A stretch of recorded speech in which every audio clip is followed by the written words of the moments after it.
আল্লাহ পাক বলে বান্দা যখন আমাকে ডাকে আমি বান্দার একদম নিকটে, তার ঘাড়ের চাইতেও নিকটে। ওয়া নাহানু আকরাবু ইলাইহি মিন হাবলিল ওয়ারিদ। আমি আমার বান্দার সারা যে রগের উপরে তার মাথা, এর থেকেও আমি আমার বান্দার বেশি নিকটে। সুবহানাল্লাহ পড়ে। আমি তোমার কাছে, আমার কাছে মাপ চাও, যত বড় গুনাহ হোক। ওয়া ক্বালা রাব্বুকুম উদউনি আস্তাজিব লাকুম। তোমার প্রভু তোমাকে ডেকে বলেছে আমাকে ডাকো, আমি মাফ করে দেব। সুবহানাল্লাহি ওয়া বিহামদিহি। কত বড় কথা, আমাকে ডাকো, নিরাশ হয়েও না, হতাশ হয়েও না। আল্লাহর গজব বেশি না রহমত বেশি? আল্লাহর রহমত বেশি।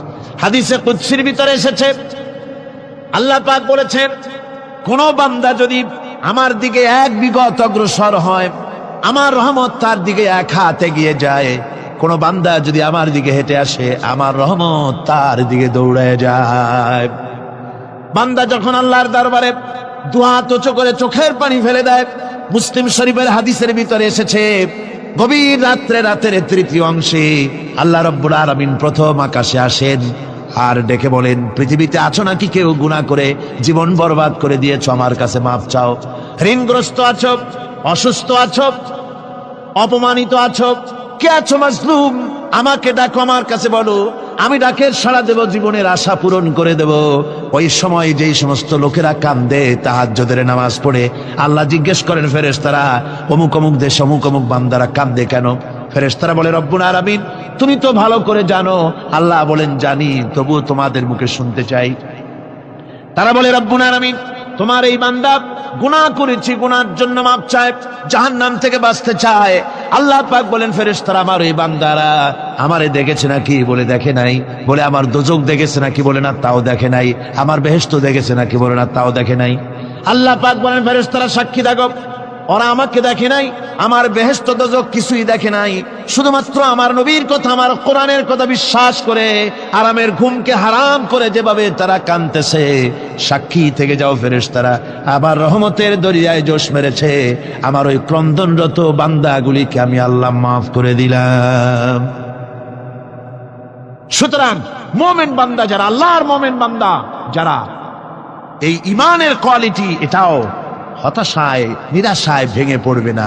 গুনাহ তো মানুষই করে, গুনাহ হয়ে গেছে, মাপ চাও। তোমার গুনাহ কদ্দুর? তোমার গুনাহ যদি হয় পাহাড় সমান, আল্লাহর রহমত আকাশ সমান। জাহান্নামের কঠিন শাস্তি থেকে বাঁচতে হলে আল্লাহর প্রতি ঈমান আনতে হবে। আর ঈমান আনলে যে কোয়ালিটিগুলি হওয়া উচিত, সেগুলি আমি আপনাদের সামনে আলোচনা করছি।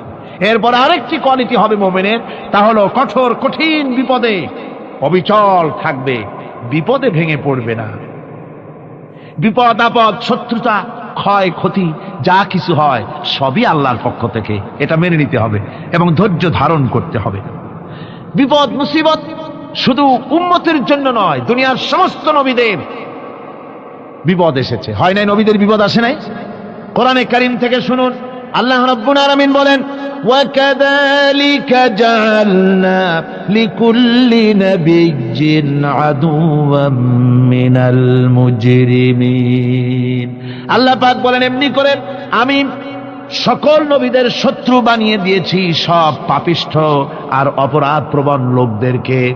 প্রত্যেক যুগে নবীদের শত্রু ছিল, প্রত্যেক যুগে নবীদের কি ছিল? শত্রু ছিল। সে শত্রু কারা ছিল? আল্লাহ পাক বলছেন নবীদের শত্রু ছিল পাপিষ্ঠ আর অপরাধ প্রবণ লোক, এরাই ছিল নবীদের দুশমন।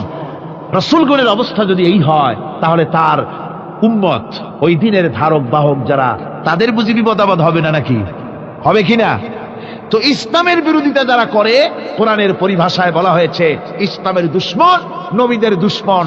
দুনিয়ার সব পাপিষ্ঠ আর অপরাধ প্রবণ লোকেরাই ইসলামের দুশমন হয়, নবীদের দুশমন হয়। আজও দেখেন, আজও তাকিয়ে দেখেন, ইসলামী আন্দোলনের বিরোধিতা যারা করে তারা পাপিষ্ঠ চরিত্রের কিনা, তাকায় দেখেন, খুঁজে দেখেন, সর্বত্র খুঁজে দেখুন, খুঁজে দেখুন। যারা ইসলামী আন্দোলনের বিরোধিতা করে, যারা ইসলামকে মিটিয়ে দেওয়ার চেষ্টা করতেছে, যারা ইসলামকে মৌলবাদ বলে, ইসলামকে সাম্প্রদায়িক বলে, কোরআনে কারীমের কথা কত স্পষ্ট যে নবীদের দুশমন হয়, ইসলামের দুশমন হয় মুজরিম লোকেরা, অপরাধ প্রবণ আর পাপিষ্ঠ লোকেরা। আজও আমরা দেখতে পাই এই শ্রেণীর লোকেরা পাপিষ্ঠ এবং সবচাইতে সমাজের নিকৃষ্ট ধরনের চরিত্রহীন লোক। নামাজ নাই, আপনি খুঁজে দেখেন ইসলামী আন্দোলনের বিরোধিতা যারা করছে, যারা নেতৃত্ব দিচ্ছে, নামাজ নাই, রোজা নাই, চরিত্র নাই, হজ নাই, যাকাত নাই, মদ, জুয়া, জেনা, ব্যভিচার ইত্যাদিতে লিপ্ত, চেহারা দেখলে ছেলেপেলেরা 2 গ্লাস পানি খায় ভর ছোটে। কথা ঠিক কিনা কয়? এই হলো অবস্থা। মারে কেন? মুমিনদেরকে, পয়গম্বরদেরকে, সাহাবীদেরকে এবং ঈমানদারদেরকে মারে কেন? তার কারণ হচ্ছে আল্লাহ রাব্বুল আলামিন বলেছেন, ওয়া মা নাকামু মিনহুম ইল্লা আইয়ুমিনু বিল্লাহিল আজিজিল হামিদ। কাফিররা ঈমানদার লোকদেরকে অন্য কোন অপরাধী নির্যাতন চালায় না, নির্যাতন চালায় শুধু এই কারণে যেহেতু মুমিন লোকেরা পরাক্রমশালী, আল্লাহ রাব্বুল আলামিনের দ্বীনকে কায়েম করতে চায়, তার উপরে ঈমান এনেছে, এই কারণেই তারা মারে। ঠিক কিনা কর? যুগে যুগে নবীদের উপরে, সাহাবীদের উপরে যে অত্যাচার হয়েছে, সে অত্যাচার এই কারণেই হয়েছে, অন্য কোনো কারণে নয়। এই কঠিন বিপদে অবিচলতা এবং ধৈর্যের দৃষ্টান্ত নবীগণ পেশ করেছেন পৃথিবীর বুকে। আমরা দেখেছি ইব্রাহিম আলাইহিস সালামকে আগুনে ফালানো হয়েছে, আছে না কোরআন শরীফে? আমি কিন্তু গল্প করতেছি না, সব কোরআনের কথা। কিসের কথা? ইব্রাহিম আলাইহিস সালামকে আগুনে ফালানো হচ্ছে। অপরাধ কি? অপরাধ হচ্ছে হযরত ইব্রাহিম আলাইহিস সালাম দাওয়াত দিয়েছেন, লা ইলাহা ইল্লাল্লাহ। জোরে পড়েন, লা ইলাহা ইল্লাল্লাহ, লা ইলাহা, লা ইলাহা ইল্লাল্লাহ মুহাম্মাদুর রাসূলুল্লাহ। হযরত ইব্রাহিম আলাইহিস সালাম দ্বীনের দাওয়াত দিয়েছেন, এক আল্লাহর দাওয়াত দিয়েছেন, ঈমানের দাওয়াত দিয়েছেন। আর কোন অপরাধ ছিল না। নমরুদ সহ্য করতে পারলো না।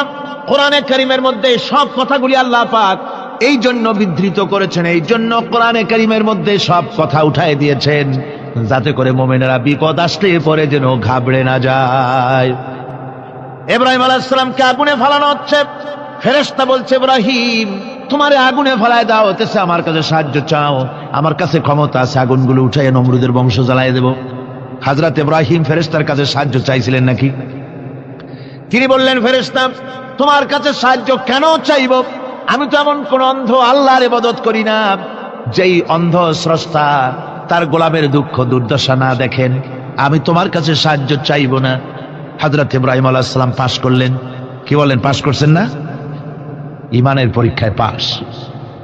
আগুনের মধ্যে হযরত ইব্রাহিমকে যখন ফেলানো হচ্ছে, রব্বুল আলামিন আগুনের প্রতি নোটিশ করে দিলেন, ইয়া নারু কুনি বারদাও ওয়া সালামান আলা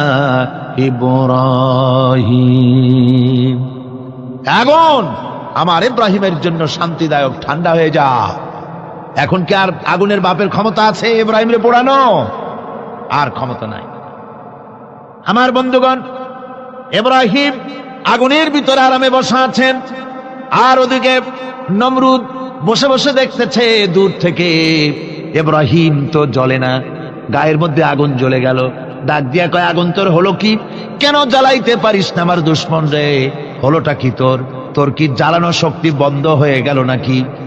আগুনের ভিতর থেকে জবাব এলো, নমরুদ রে, আমার ভিতরে জ্বালানো শক্তি আছে কি নাই যদি প্রমাণ করতে চাও, টেস্ট করতে চাও, তুই নিজে আয়, তোরে শুদ্ধ তামাম দুনিয়া জ্বালাই দিতে পারি, ইব্রাহিমের এক গাছা পশমও জ্বালাই দিতে পারি না।